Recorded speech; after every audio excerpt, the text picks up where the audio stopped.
Good morning, everyone. Thanks for joining us at 7. I'm Tracey McCain. I'm Caitlin Nuclo. We do have a lot to get to this morning. Thanks for watching Eyewitness News on the Wax. We do want to begin with that first alert that we're tracking for you. Meteorologist Scot Haney has the details on those storms and when we're expecting them. Hey, good morning, Scott. Good morning. We have a couple of lightning strikes showing up on our radar. They're not in the state yet. They're in East Fishkill in New York, moving towards the Connecticut border. So here's New Milford, Bridgewater, and Brookfield.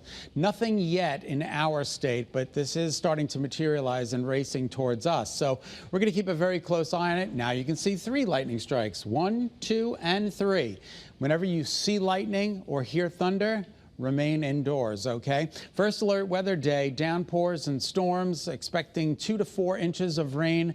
That's going to have an impact on the potential for flooding here in the state. Maybe some nuisance flooding, maybe also some flash flooding, all depending on where this rain decides to set up. Most of the state, the entire state, under level 2.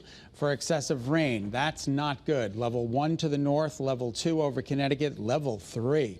Something we rarely see just to the south and west of Connecticut. So it is really going to rain out there, and it'll start just about after 2 p.m. This is 4 p.m., okay? And keep your eyes up on northwest Connecticut. It really pours up here over the hilly terrain of northern Connecticut.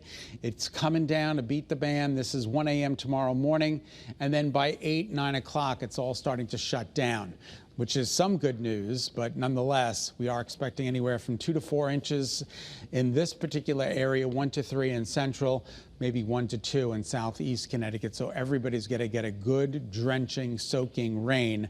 I don't know if we need 2 to 4 in one day, but that's nonetheless what's expected to come.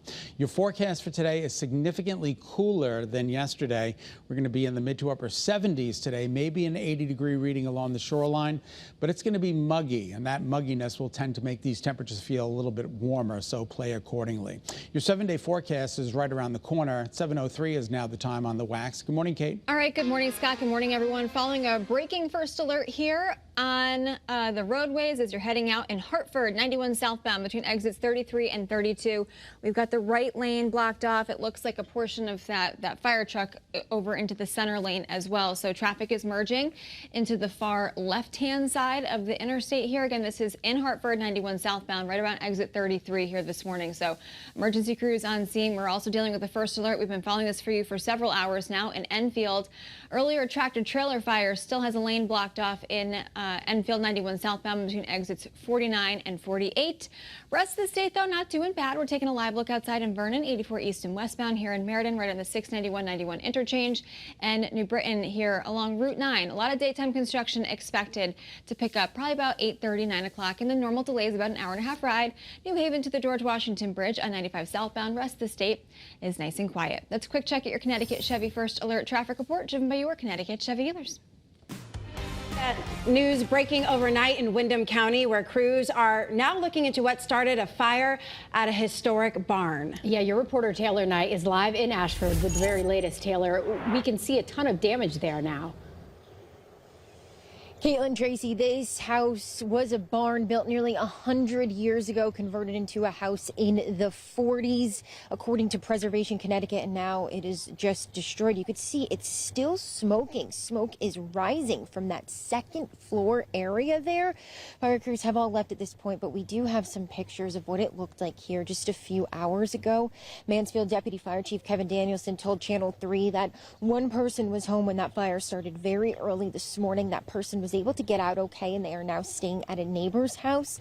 Deputy Chief Danielson told Channel 3 that at one point they did have to pull firefighters out of the house because the fire was just too big and growing too dangerous. But everyone did get out okay. There was a big response here too. We could see crews from West Stafford, Willington, and Yukon all here helping to put out this fire. Part of the reason for that large response was to get water to this area.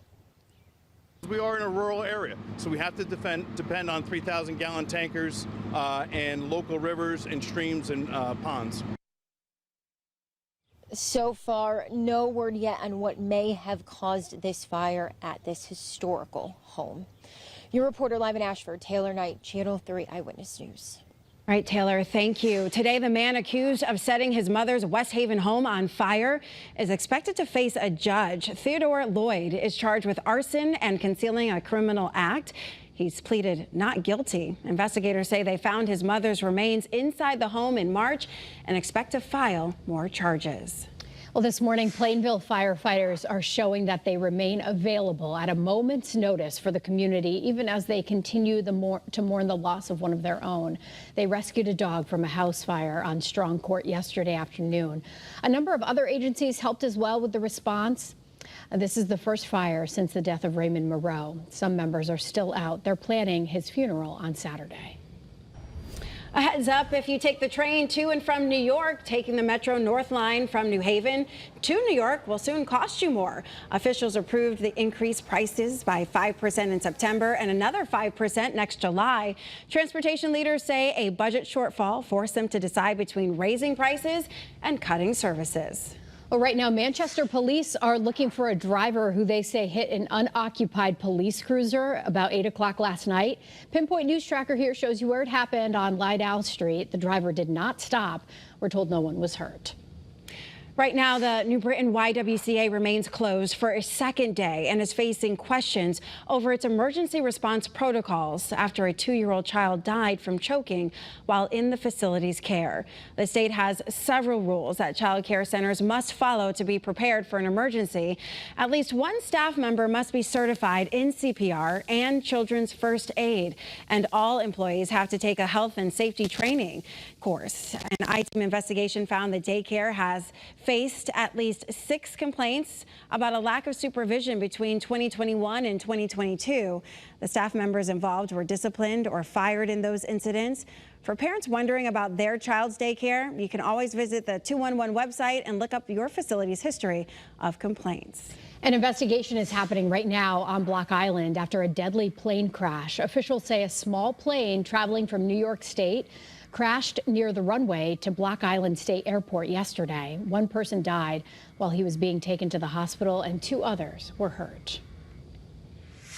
Well, this morning in Hartford, local leaders have been searching for the city's new police chief for more than a year now. And a new chapter is unfolding starting today. We will learn about their new pick. Your reporter Roger Susanna tells us more about the familiar face selected to run the department. Yeah, as the Who once sang, meet the new boss, same as the old boss. That is the situation essentially here in Hartford, where acting police chief James Ravella has now agreed to accept the gig full time. Chief Ravella will return as chief, a role he also served from 2012 to 2019 before being asked by Governor Ned Lamont to serve as the commissioner of the Department of Emergency Services and Public Protection until he retired in 2023. But he then came out of retirement to serve as acting chief after former chief Jason Thode retired. The process has had more twists and turns than a country road. Back in January, city leaders actually offered the job to another guy, Philadelphia Police Captain Tyrell McCoy. But he withdrew his nomination weeks later, and our I-team discovered McCoy had been accused of sexual harassment by multiple officers in Philadelphia. City leaders say they have learned a whole lot throughout this process and will learn more at a press conference in just a few hours. Reporting in Hartford this morning, I'm your reporter Roger Susanna, Channel 3 Eyewitness News.